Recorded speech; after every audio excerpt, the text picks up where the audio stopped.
Hey, folks, my guest today is Andrew Geisel. He's the current CEO and co-founder of PlanLeave. His background includes leadership positions at PeopleSoft, Accenture, and other technology companies. Through 6 years at PeopleSoft, he drove strategic new market initiatives, and again, eventually now leading him to understand the importance of leave management for a good culture. That's what he's building at PlanLeave. Andrew, you ready to take us to the top? I'm ready. All right. So what does that mean, leave management for positive cultures?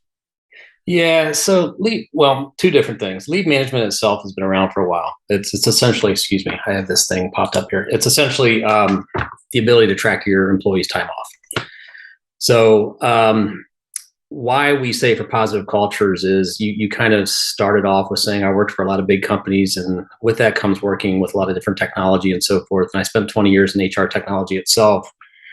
And one thing that can be frustrating is cumbersome technology. And so my attraction to PlanLeave, it's so simple. There's no learning involved. Not trying to sound like a sales pitch, just being candid. Mhm. It's just, it just really isn't. You can integrate easily. It's basically cut and paste technology. It's very Andrew, can you make this intuitive. real for us? Can you use a real example? So customer X uses you to do Y. When they're on the platform. Yeah, tell me a story about how a customer uses you. Yeah. So they basically, they log in. No, Um, Andrew, a real customer. Like if you can share one, is there a logo on your website you can say this customer uses to do X? Yeah, so Cameo over in Spain uses the application, and they basically have 40 employees. So they set up all their employees. We have a mass invite link to send out to all your employees. They log into the system. They have their own scaled down dashboard specific to their kind of needs. So we don't overcomplicate it for them. That's different than the admin dashboard. But basically, they can submit an employment request. They can look at their teams to make sure there's not conflicts, and they can route that to their manager. They can do that through Slack. They can do that through email. It'll go through email regardless, but they could do it through Slack as well. And then it'll automatically, once it goes through the approval process, it'll auto update the Google or Outlook calendar. So really, from a user standpoint, that's it. The admin itself has a much kind of bigger view of it. They have the full organization view. They can check for conflicts. They can do compliance. They can set up leave type designations if there's leave types that do not fit within our standard leave types. A good example of that would be FMLA, which is a federal kind of requirement that employee has to take a certain amount of time off for family reasons, unpaid time off, and then there's different state laws that vary and so forth as well. So That's helpful. So help me understand. I mean, it sounds like you give an example of 40 employee team, which I would maybe put like big SMB to maybe small mid market. But generally speaking, what's the average customer paying you per month or per year to use plan leave? yeah, so we charge by employee $1.99 basically. We start at Per 30 month or year? per month. Sorry. Okay. Yeah. We start at 30 employees. To be very candid, we kind of fit two niches. We fit very well with companies that want to move off spreadsheets, and we have pretty solid ROIs built in, which I could walk you through if you wanted to. But basically, a company with 30 employees would get like a 5x return on investment. A company with 50 employees would probably get like a 7x return on investment, and it kind of But goes up. just to understand cost, so 30 employees at $2 per employee per month. The average customer is paying you what, 60, About 70 bucks a 720, month? 720 a year. Yeah, 60 a month. 720 a year. Okay, interesting. Okay, and then I guess put this all on a big timeline for us. When did the company launch? What year? 3 weeks ago. Three what? 3 weeks ago. Oh, 3 weeks ago. Oh, super new. We're super new. Yeah. And we just had a press release today announcing the launch. So we just got started. Oh, what's going on there, YouTube? Good to see you guys. Now imagine this. You love watching these interviews with SaaS founders, but imagine if we took all of the valuation data out from over 2,807 interviews I've done manually. Saves you a lot of time. Well, we've done this. We've built it into the beautiful interface inside of FounderPath. Check this out. I'll show you how you can access this in a second, but you log in, you connect your Stripe account, you see your valuation real time, you can see what it changed over the past 88 days, and even set goals for valuation this year. Now, the secret to valuation is there's many different ways to value a SaaS business. So the reason you're going to see 3 or 4 different valuations inside of your FounderPath dashboard, this is all free by the way, is because depending on who's doing the buying of your SaaS company, you're going to get a different valuation. A VC is going to pay a different valuation. Private equity firm is different. If you're going to do a minority sale, that's different. And if you sell the whole business, that's a different valuation.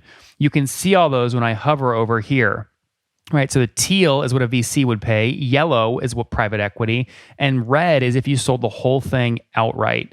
Now, what's cool about this is not built off random data. Again, you guys hear these interviews on YouTube. All these data are built from real-time valuation data points founders share with us on the show. So traction, 1.2 million, seed round, 3.7 raise, they sold 22% of their business.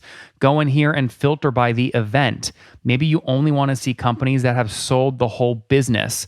Well, here are a bunch that have been acquired, the valuation and the multiple. Maybe you're going out right now and you're raising your seed round. Well, go in here and look at all this recent seed deals that went down, what they raised, what valuation they raised at, and what percent that they sold. There's never been a larger data set of SaaS valuations than what you can get now inside of FounderPath, and we're thrilled to bring it to you. All right, we're going to go back to the YouTube video here in a second, but if you want to check this tool out, if you want to jump in and sign up, you can check it out for free to get your valuation at this link, founderpath.com/products/valuations. Or if you go to founderpath.com and hover over products, click on get your valuation here and go ahead and sign up to give it a whirl. Again, all that valuation data live right inside the platform. I hope to see you there. All right, let's jump back into the interview. Okay, when was the first line of code written? My partner is still with the company, so that's kind of a backdrop story. I left my company. I decided I wanted to buy something else. Well, actually, I put all that in motion before I left my company, but I bought in the plan leave. I retained who's now my CTO, Jose Manuel, and he wrote it about over a year and a half ago. And he just never really had the time to do the marketing or anything else like that. And that's how we came together. Okay, got it. So was it Bootstrapped before you came in? Very much so, yeah. Okay, how did you find the deal? Found it through, which site was a micro acquire, I believe. Okay, and what did you pay, or whatever you're comfortable sharing there? Help us understand how sort of in you are. Yeah, I don't really want to share the exact amount what I paid for the company or anything like that, but it was a decent amount to invest in, and we're putting a lot into the company right now. Can you share a range? Was it more than 6 figures? No, it wasn't more than 6 figures. Okay, so you got it for under 6 figures. Did you buy 100% or just a portion of it to get control? Ended up being 80%. Okay, and then you left the 20% with the sense like head engineer or lead engineer. That's correct. Okay, and why was it faster for you to do this versus to build something new from scratch? I'm not a technical person, so I originally kind of was doing this in the background for a while, looking at HR technology. That's kind of my comfort zone. So that's just sweet. This was the first thing that I found that made a lot of sense and came together, and that's how it happened. Well, what made sense? I mean, were they pre-revenue when you purchased it? Pre-revenue, except for the company in Spain, so very little revenue, to be very candid. Yeah, it made sense. It wasn't really the money. It made more sense. Honestly, it was the user experience. Again, I'm kind of being redundant. I'm not trying to sound being very honest. It's just so simple and easy. That was my first attraction. Then when I jumped into the business But if it was so simple and easy, why didn't it have more revenue? He wasn't selling it. Jose is a technical guy. I'm not a technical guy. So he really wasn't selling it or marketing it. He put it out there, and I think he tried a few things. He tried some SEO, and it just never really took off. And, I can't speak for him. He's not here right now, but I can't speak to the whole backstory, but he just didn't have Well, it's your money. It's not his money that bought the company, right? It's your money. It's my money that bought the company, correct? Well, yeah, that's what I'm asking, right? So, I mean, if he's not having any sales, like, how did he know what to build if he's the tech guy? I mean, you make it sound like he's sort of a tech guy who didn't talk to any customers because there were none. He just sort of sat in a hole and built the thing. How did he know what to build? Yeah, that's good. He really didn't have an HR background, so I can't speak to that part alone. But and I never really asked him that question, but he did do a fantastic job. That's all I can tell you. I mean, I tested it out myself for a couple months before, we were talking through it. It's solid. Everything was in place. All the integrations worked just fine. So that's just the backstory. Okay. And then, where I was going on the business side as well, I focused on another vendor specifically. And when I jumped into the model, the revenue per employee is fantastic, and that was attractive as well. The revenue per employee at PlanLeave? No, at another company, I kind of compared it to. When I was kind of focused on the due diligence on the business side, I was focused on another vendor. And when I jumped into the business model, that was an attractive piece as well. Sorry, I'm not following you there. You wanted to buy something in this space, and you were curious if generally the space had high revenue per employee. So you looked at one other vendor and it had a high revenue per employee. Sorry, now there was two pieces. So the first piece was the user experience. That's what I fell in love with first. I'm just like, this is so simple and easy. And I understand that. Second part was when I started focusing on the business end of things. There was another vendor that I kind of focused on. There's a few vendors in this space, but there's one specifically that they've done a pretty good job. And when I focused on the business model and the revenue per employee and kind of perform the calculations, that part was attractive. So at a high level, I mean, that's kind of why. What would you consider a good revenue per employee in your space? It's pretty significant. It's over 800,000 at least. Significant is relative. What do you mean by that? What are you comparing it against? I think 800,000 per employee is a pretty nice return. I'm comparing against this kind of common sense based on the investment. Our expenses are not that. I don't want to kind of give away everything if someone's going to be listening to this, but Andrew, no offense, but there's not a ton of giveaway. You don't have any revenue. You bought it on MicroAcquire where it's public anyway. People can see the whole listing if they wanted to, looking at the archives. So you're not giving away anything. I'm trying to learn, right? So when you say 800,000 in revenue per employee, I'm just trying to understand how that drove you to buy a pre-revenue company where there is no revenue per employee. Because with 20 years of my experience, I mean, I felt that I definitely, there's another backstory to this too, but with 20 years experience, I know HR technology, I feel pretty well working for big companies and startups. So I felt comfortable with the technology itself. I feel comfortable with my network and kind of where we're progressing in that area. Beyond kind of the direct customers, I think there's potential partner opportunities and self-service portals, to be honest, within the HR tech space. And I guess at a high level, those were some of the areas that kind of stuck out. Well, that's helpful. Look, we had Colin Day on many times, right? Before, and I saw, I know you did time at ISM. For Colin at one point.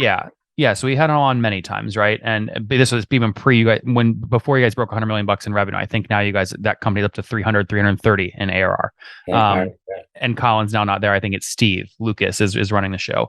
But anyways, point being is, you know what you're doing. You've been in the space. So what's your playbook, right? How do you take this thing that has a great user flow, it's in a great space, you got it for maybe a steal for under 100 grand. What do you do? What are the first moves?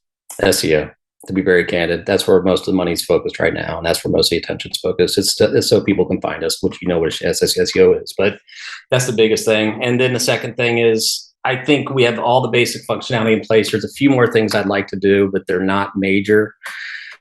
It's really prioritizing and picking countries, markets to go to. So let's fast forward. Let's say you come back on the show in 12 months and you say, Nathan, the keyword that we worked really hard to rank for that has driven us the most traffic is X. What is that keyword? Leave management in the US, but it varies on different countries. So will you not compete in the US on purpose because it's too competitive? You'll do it specifically in Colombia or somewhere else? Starting in the US, actually from an SEO standpoint, it's the highest place. So we're definitely going to do that first. What do you mean the highest? What do you mean the highest place? If you go through like the SEO data and you find out who's doing the most searches, most of it's here in the US. Well, but it's also the most competitive, right? Everyone else can see that and ranks for that term. So how do you, as a 2-person startup, break through the noise and rank number one for that term with a low backlink profile? Well, I mean, the first part is, yes, I agree it's competitive because the HRMS is. I don't think it's as competitive for a standalone lead management company, if that's the direction somebody wants to go. And if you start going below lead management, go into vacation trackers, time off trackers, it's not that competitive at all, to be very candid. So that part's pretty open for us, but the HRMSs are our biggest competition because they're coming lower and lower into the space. There's 40 or so SMB vendors that are pretty competitive. So you think the long tail keywords like vacation tracking is where you can excel? Those are areas that we are focused on. Yes, that's from the SEO I'm working with company. That's the data we're finding that are the areas kind of focus on. But Andrew, I mean, when I type vacation tracking into search, the number one way to tell something's competitive is there an ad running against it? And then it's really competitive if there's multiple ads. Bamboo HR, Paycor, exactly. Hello Tilt, vacationtracker.io are all running paid ads against the term vacation tracking. And then there's a bunch of very highly ranked places here. So when you say SEO is going to be your go-to-market, how are you going to outrank softwareadvice.com, vacationtracker.io, and some of these other paid placements? Well, first of all, I have my personal opinion about the paid ads, but Bamboo, I don't view as a direct competitor. We're standalone. So if you're looking for an HRMS, we're not your bet, and we're going to be much more economical. No, Andrew, I'm just talking about SEO. I'm asking questions based off your answers. You said that you want to go to market. Your first move is going to be SEO, and I'm trying to understand how you plan to attack SEO. How will you win in a market that's so competitive? You must have some unique mousetrap you're going to go after. I thought it was a specific keyword, but vacation tracking is very competitive. Those are the keywords we're going with. Those three. Yeah, but so how do you? That's what I'm trying to figure out. How do you outrank these? It's how are you going to outrank Bamboo HR? It has a domain rating of over 80. When I search in the US, honestly, when you get past those paid ads, and normally three of them are HRMSs, outside of Vacation Tracker, which is the only one that you mentioned that's not, I see it very easy from a lead management standpoint to be very on top from a standalone lead management company. So, I mean, when I put in my work, that's what I came away with. I'm not doing it right now, but that's what I came away with. I don't think it's that difficult, to be honest. You have to get past the HRMSs because we're not an HRMS. You're going to be well, Andrew. It doesn't matter what you. I'm the way you get discovered here is the keyword that a user is searching in Google. So if you use vacation tracking or tracker, I'm just reading to you what already ranks there. You've got to outrank that to get that same traffic. It doesn't matter if you are a competitor to Bamboo HR or not. They're ranking for a keyword you said you want to target. How do you outrank them? I performed all the same, everything you just did right now, I did myself. And I saw the same ads too. And I saw the Bamboos and I saw everyone else. To be very honest, when I walked away to perform the same exercise that you're talking about, I don't see it's that hard to climb over the vendors that I'm worried about, to be honest. I don't really even see them on the first page. I see the HRMSs on the first page. Okay, understood. But again, if the HRMSs are taking up the first page for that keyword, $6 or $7 an hour, so you're going to have or $6 or $7 an employee at least, if not more. So it's just as much. It's a different animal. Okay, it's like if we're all competing for the swing set on a playground, right? And there's three other people on the swings, and you're like, they're not a competitor. That's fine. There's still only 4 swings. So even if you don't compete with them, they're still on the same swing set you want to be on. How do you kick them off? That's what I'm asking. It's not, do they compete with you or not? Are they cheaper than you or not? It's, they take up real estate that you want. How do you get that real estate? Again, when I performed the exercise, I didn't really see much of an issue getting there outside of the paid ads. I wasn't focused on the paid ads. On the paid ads itself, ignore the paid. Ignore the paid. Skip over the paid. I mean, vacationtracker.io, softwareadvice.com, Clockify, Vacation. How do you beat vacationtracker.com? Clockify, the time and attendance vendor. Vacation Tracker is the only one that's a competitor. Software Advice is a company that refers people to other software. So yeah, totally. It's like G2. They're all built on inbound organic SEO. What I'm trying to understand is like, what is your stretch? So they each maybe have, I'm making this up, 100 backlinks to their pages. Unless you have some strategy to write a long form piece of content on plan leave with backlinks to it, you won't outrank them on page one. That's what I'm trying to understand is how do you plan to actually tactically do that? Yeah, as far as, I mean, you're talking some language I don't know, and that's where I'm getting the help from my SEO firm. But I mean, as far as you hired it, I thought SEO was part of what you personally, you hired a firm to run this for you. Yeah. Oh, well, now I'm more worried, Andrew. Why is that? Well, because SEO is not a thing that, I mean, it's really hard to just, any SEO firm, agency that wants your money is going to tell you they can rank number 1. And then they're going to say, guess what? It's going to take 4 years, you know? But look, I hope it works. I mean, I hope it works. I'm rooting for you. But so SEO, are there any other moves besides SEO you plan to make to grow revenue, get your first customer? I'm doing some of the software channels like Gartner and so forth. Okay. Organic or paid? Paid. Okay. Tell me more about that. So what might you test on Gartner next month in terms of ad spend? It's actually Capterra specific. I paid for top 5 placement. And what do you anticipate? It's like, do you think you get 100 clicks from there and convert 10, 20 to paid customer? How are you thinking about that? I don't know if that ratio is accurate or not. I mean, the one challenge we have with that is lead management's not a very highly sought area. So I don't know. I mean, I'm still kind of in the figuring out phase with that one. But, you know, I'm putting the money up right now and we'll see what comes from it. Was there, when you purchased Plan Leave, was there a wait list that came with it? Is there a group you can try and move to a paid plan, or no, you got to build the wait list? A group we can move to paid plan. I apologize. I don't understand. Do you have a wait list? Are there any free users that you can market to try and get them to pay? We have a free trial, yes, but there was no wait list. I'm sorry, my CTO, Jose, did not do any marketing, didn't do anything with the company at all.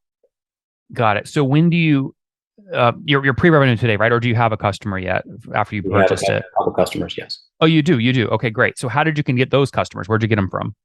Jose got those in Spain, and we got one just in Ohio recently. No, Andrew, like tactically, did that come from a Capterra ad, SEO? They were on the free trial. How'd you find it? Honestly, I mean, SEO takes 3 months. We just started it 3 weeks ago, so I'm not expecting any results from that. Capterra just started last week, to be honest. So I think it's foolish for me to be thinking too much about that right now. Everything I've been doing has been just kind of my direct Andrew, just or working through friends. Customers you already have, where'd they come? I'm just asking where they came from. That's all. I'm sorry, the ones in Spain, Jose, that was pre me, and then the one in Ohio is a friend of myself. Okay, got it. So you're selling into your historic, like sort of your old network, a friend that you have. I have to until things take effect. Yes, Okay, are you all in on this? Are you doing this full time? I am. Yeah, Okay, so how do you rate yourself, right? How do you grade yourself a year from now? How will you know if it's working or not? I do have a plan. It's been a while since I looked at it, but essentially, what I want to accomplish ideally is once we get the machine going, is get it to at a minimum 14 clients per week, 15, 30, 45, 60, what, 50, 56 clients per month, and so on. And that's where my numbers kind of came from. Okay. But you've got three customers today paying, for whatever, 10, 20, 30, 50 seats. So it's like with 50, $60 a month. So you're at your first $200 a month in revenue, right? You got to start somewhere, right? And you can keep growing that. Now, do you plan to bootstrap this or raise capital over time? Plan to bootstrap it for now. Bootstrap it. Very cool. Any other acquisitions you're going to tuck in under this one, or this will be the only one? No, if there's any long-term plan, I think it would be, again, since the attractions to the user experience, I think it would be way down the road to do a time and attendance system very similar and just kind of bolt them together. But it's a little premature to be thinking about that. Interesting. And did you, I'm trying to look at your LinkedIn profile. You've got a bunch of stuff that it still says you're present at today, right? Are you still daily paid director of channel sales? No, I left Daily Pay. Okay. And then all the other stuff as advisor. Okay, got it. So, but that was the thing you were doing full time before plan leave. That's correct. I see. Okay. So did you leave daily pay and then find plan leave, or you waited to leave daily pay until you found plan leave? The latter. Okay. So you found the target first and then quit the safety net. And now you're all in. Yeah. All right. Well, we're rooting for you, man. Let's wrap up here with the famous five. Number one, favorite book. I always like Bret Easton Ellis books. So, God, we're going way back, but I guess Less Than Zero. Sorry. So what's the title of the book? Less Than Zero. Less Than Zero. Okay. Number two, is there a CEO you're following or studying? Not studying. I don't really think I'm following anyone else. I have a lot of respect for Colin Day, which you mentioned previously. Yep. Number three, what's your favorite online tool for building plan leave? From a business standpoint, or something you use every day, a virtual, to a tool that you use. Gosh, I'm bouncing around so many right now. I'm using a back end kind of campaign manager on LinkedIn and seeing how that's working. But what's it called? Walexi. One Lexi. Walexi. I think it's W2A's Lexi. Interesting. Number four, how many hours of sleep do you get every night? Varies. Dog woke me up at 4 a.m. last night, so that was probably like 5 hours. But on average, I don't know, 7 or 8. And situation, married, single, kids? Single. Any kiddos? No kids. It affords me no kids. Take chances. And how old are you? I'm 53. 53. Last question. Something you wish you knew when you were 20. Boy, there's a ton.